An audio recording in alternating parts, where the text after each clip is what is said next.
Shalom, pemirsa yang diberkati Tuhan, bertemu kembali dalam seri pelajaran Sekolah Sahabat. Sebelumnya, marilah kita terlebih dahulu berdoa. Bapa yang di sorga, seri pelajaran Sekolah Sahabat akan kami ikuti.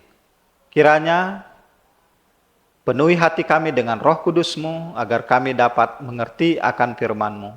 Di dalam nama Yesus kami telah berdoa. Amin. Pelajaran Sekolah Sahabat Senin 11 Maret 2024 berjudul Berdoa untuk Perdamaian Yerusalem. Bacalah kitab Mazmur 122 ayat 1-5. Ayat pertama, nyanyian ziarah Daud, aku bersuka cita. Ketika dikatakan orang kepadaku, mari kita pergi ke rumah Tuhan. Ayat kedua, sekarang kaki kami berdiri di pintu gerbangmu, hai Yerusalem.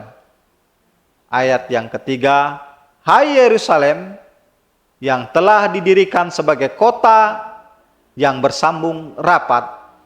Keempat, kemana suku-suku berziarah, yakni suku-suku Tuhan, untuk bersyukur kepada nama Tuhan sesuai dengan peraturan bagi Israel. Kelima, sebab di sanalah ditaruh kursi-kursi pengadilan, kursi-kursi milik keluarga Daud. Apakah perasaan para penyembah saat mereka tiba di Yerusalem? Apakah yang ingin mereka temukan di Yerusalem? Kitab Mazmur 122 mengungkapkan kegembiraan para peziarah saat mereka tiba di Yerusalem. Ziarah ke Yerusalem adalah saat-saat yang menyenangkan ketika umat Tuhan bergabung 3 kali dalam setahun untuk memperingati kebaikan Tuhan terhadap mereka di masa lalu dan sekarang. Ulangan 16 ayat 16. Yerusalem adalah pusat kehidupan bangsa, karena di dalamnya terdapat peraturan bagi Israel. Mazmur 122 ayat yang keempat, dan tahta untuk penghakiman. Mazmur 122 ayat yang kelima, peraturan bagi Israel mengacu pada bait suci yang kadang-kadang disebut kemah suci. Kitab Bilangan 1 ayat yang ke-50, dan berisi tabut hukum seperti dalam Keluaran 25 ayat yang ke-22. Tahta yang ditetapkan untuk penghakiman menggambarkan sistem peradilan di Yerusalem, tertulis dalam kitab 2 Samuel pasal 8 ayat 15. Ziarah dengan demikian adalah waktu di mana seseorang dapat mencari dan mendapatkan keadilan. Kesetiaan kepada Tuhan melaksanakan keadilan kepada manusia tidak pernah dipisahkan. Bacalah Mazmur 122 ayat 6-9. Ayat yang ke-6, berdoalah untuk kesejahteraan Yerusalem. Biarlah orang-orang yang mencintaimu mendapat sentosa. Ketujuh, biarlah kesejahteraan ada di lingkungan tembokmu dan sentosa di dalam purimu. Ayat ke-8, oleh karena saudara-saudaraku dan teman-temanku, aku hendak mengucapkan, semoga kesejahteraan ada dalammu.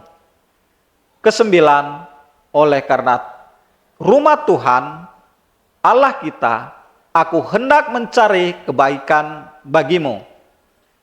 Apakah doa utama umat Tuhan? Berdoa untuk perdamaian Yerusalem, memohon berkat Tuhan atas kota dan penduduknya. Dan itu mempersatukan para penyembah. menyebabkan perdamaian menyebar di antara mereka. Tertulis dalam kitab Mazmur 102 ayat ke-8. Yerusalem bisa menjadi kota kedamaian hanya jika ada kedamaian antara Tuhan dan umatnya, dan di antara anak-anak Tuhan sendiri. Jadi doa untuk perdamaian Yerusalem menyampaikan seruan kepada umat Allah untuk hidup dalam damai dengan Allah dan satu lainnya.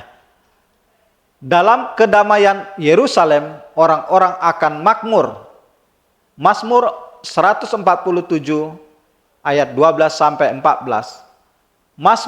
Mazmur mengajarkan kita bahwa doa untuk kesejahteraan umat beriman harus menjadi pokok utama doa anak-anak Tuhan, karena hanya umat Tuhan yang kuat dan bersatu, yang dapat mewartakan kabar baik tentang kedamaian dan keselamatan Tuhan kepada dunia. Tertulis dalam kitab Yohanes 13 ayat 34-35. Berdoa untuk perdamaian Yerusalem masih merupakan hak istimewa dan tanggung jawab orang percaya. Karena itu, menghidupkan harapan akan datangnya kerajaan damai Allah di akhir zaman, yang tidak hanya akan merangkul kota Yerusalem, tetapi seluruh dunia, seperti tertulis dalam kitab Yesaya pasal 52 ayat ke-7, Yesaya 66 ayat 12-13, dan Wahyu 21 dan 22. Cara praktis apakah yang dapat kita perjuangkan untuk keharmonisan di antara kita sebagai umat pada saat ini? Tuhan memberkati. Mari kita berdoa. Bapa di sorga, sebagaimana orang-orang dahulu telah berdoa untuk perdamaian Yerusalem, ya Bapa, pada saat ini juga kami umat-umat percaya kepada juru selamat yang telah Engkau berikan, berdoa untuk orang lain agar kiranya mereka juga mendapatkan pencerahan, mendapatkan sinar terang keselamatan, agar mereka juga dapat selamat dan mendapatkan janji seperti yang Engkau janjikan di dalam Yesus. Terima kasih Bapa atas pelajaran sekolah sahabat kami ini. Di dalam nama Yesus kami telah berdoa. Amin.